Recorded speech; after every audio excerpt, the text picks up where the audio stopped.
Assalamualaikum warahmatullahi wabarakatuh. Salam sejahtera. Selamat kembali ke The Rush, Stop Sembang Jasran bersama aku Haris.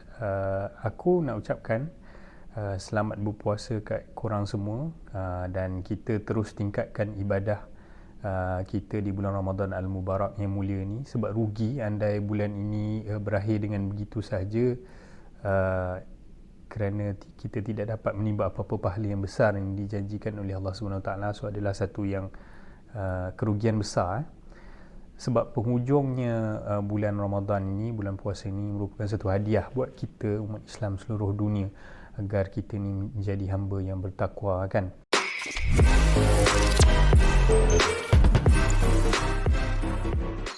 Dalam episod kali ini aku nak celoteh sikit lah pasal isu fashion dan pengguna Islam, terutamanya terhadap sports apparel, kan.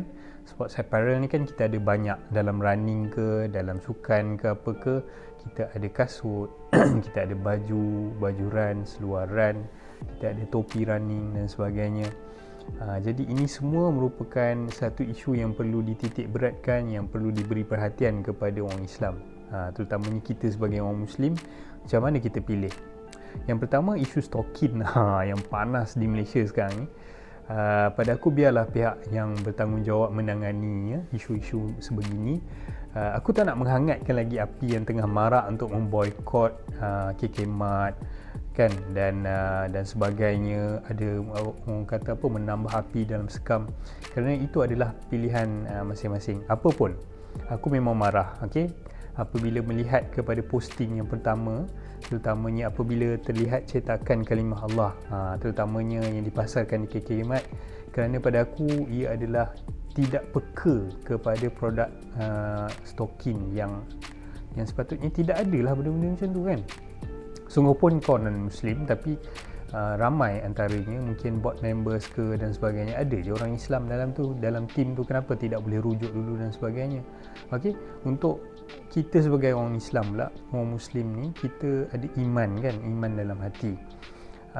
Andai ada perkara-perkara yang seperti cetakan kalimah Allah, seperti di stokin dan produk-produk lain yang merendahkan martabat agama kita, kitanya sepatut ada suatu rasa alarming pada hati kita.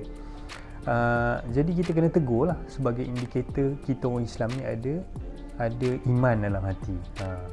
Okay, andai kata kita tidak ada rasa apa-apa dalam hati kita bila tengok posting-posting macam, ada stokin, lepas tu ada kalimah Allah dekat stokin tu, you langsung tak ada rasa apa-apa. Jadi there is something wrong with your iman, brother. So sebelum ni juga, bukan tak pernah berlaku, pernah je dalam brand-brand yang besar, multinational corporation, contoh macam Nike. Walau bagaimanapun, Nike juga tidak terlepas daripada kontroversi, iaitu dengan kasut Nike Air Bacon. Nike Baking. Nike Air Bacon ia merupakan satu kasut basketball yang telah dikeluarkan pada tahun 1997. Yang ini semua orang tahulah. Cuma dekat belakang pull tab dia, kalau dulu ada lambang api, corak api tu, yang kontroversinya tu, dia sama seolah-olah macam kalimah Allah. Dia bukan kalimah Allah betul-betul macam cetakan pada stokin KK Mart tu. Itu lain. Yang itu clearly kalimah Allah di stokin. Yang ini seakan-akan mungkin Nike punya design team dia tak perasan ke apa ke, sebab dia adalah bentuk api, baking, bakar, dan terlepas di pasaran, dan pada tahun 1997 tu menimbulkan rasa tidak puas hati kepada pengguna Islam, dan ramai yang tulis surat dan ramai yang cuba menyaman Nike pada tahun itu atas sebab tidak cakna dengan perkara ni. So sebagai pengguna Islam, pertama, reaksi kita ni perlulah kita kawal marah tu dengan buat report, kita siasat dan buat report kepada pihak yang bertanggungjawab, yang ada authority lah. Okay? Sebab kalau kita duk bising-bising kat social media pun, kita tak boleh buat apa. Jadi kita report benda tu. Okay? Kita kena ada rasa cakna kepada perkara-perkara yang melibatkan agama, yang melibatkan simbol, melibatkan penggunaan nama-nama, penggunaan imej-imej Islam. Jadi sebab benda-benda macam ni perlulah kita beri perhatian. Lepas tu yang kedua, kita kena kaji dululah apa bentuk simbolism, apa bentuk kalimah dan kat mana diletakkan lokasi sesuatu kalimah atau simbolism yang berkaitan dengan imagery agama Islam tu dekat pada pakaian. Adakah diletakkan pada rendah martabatnya dekat kasut? Adakah diletakkan dekat topi tinggi dekat kepala, okey, tak ada masalah. Dekat badan, okey, tak ada masalah. Dekat cincin, okey, tak ada masalah kan. Sebab benda-benda macam tu kita kena ada pemerhatian dulu, okey, dan juga mengkaji dulu apakah hadis-hadis yang berkaitan dengan hukum-hukum pemakaian kalimah Allah ni, yang mana kalau kita tengok rata-ratanya telah dikeluarkan macam-macam fatwa oleh mufti-mufti negara kita dan juga ulama-ulama di negara kita lah. Dan ketiga adalah semak apakah bentuk material yang diguna pakai untuk membuat satu-satu produk. Contohnya kasut. Kasut ni ada pula yang menggunakan material-material seperti kulit khinzir. Jadi yang tu jelas memang tak boleh lah.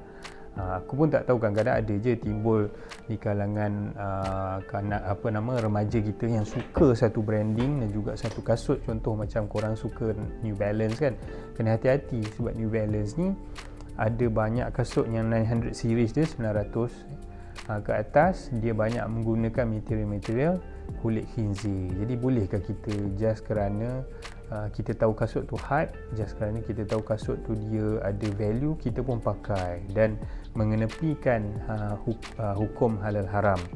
Nak buat macam mana? Kita ni orang Islam, jadi nak tak nak kenalah ikut. So aku rasa itu saja yang aku nak kongsikan dalam episod kali ini. Kesimpulannya, kita sebagai pengguna Islam ni perlu cakna kepada pemakaian, terutamanya sports apparel kita. Jadilah pengguna Muslim yang bijak untuk memilih mana yang halal, mana yang haram untuk dipakai. Okey, tepuk dada, tanya iman. Pakai pakaian yang menutup aurat, dan juga stay positif. Okey, dan jangan nak kecoh-kecoh sangat. Terutamanya sekarang ni isu pasal boykot, memboykot dan sebagainya, kerana kita tak nak kalau boleh benda ini menjadi satu punca terhadap kita ni bertelagah di antara bangsa. Jadi kena ada satu keharmonian, dan juga kita respect each other lah. Kita tak kacau agama dia, dan orang tu pun tidak mengacau agama kita. Lakum dinukum waliyadin, gitu. So itu saja yang aku nak kongsikan untuk episod pada kali ini. Aku memerlukan korang punya like, subscribe dan tekan button loceng tu sebagai tanda korang menyokong The Rush Stop Sembang Jasaran. So jumpa lagi guys pada episod akan datang. Bye bye. Ciao.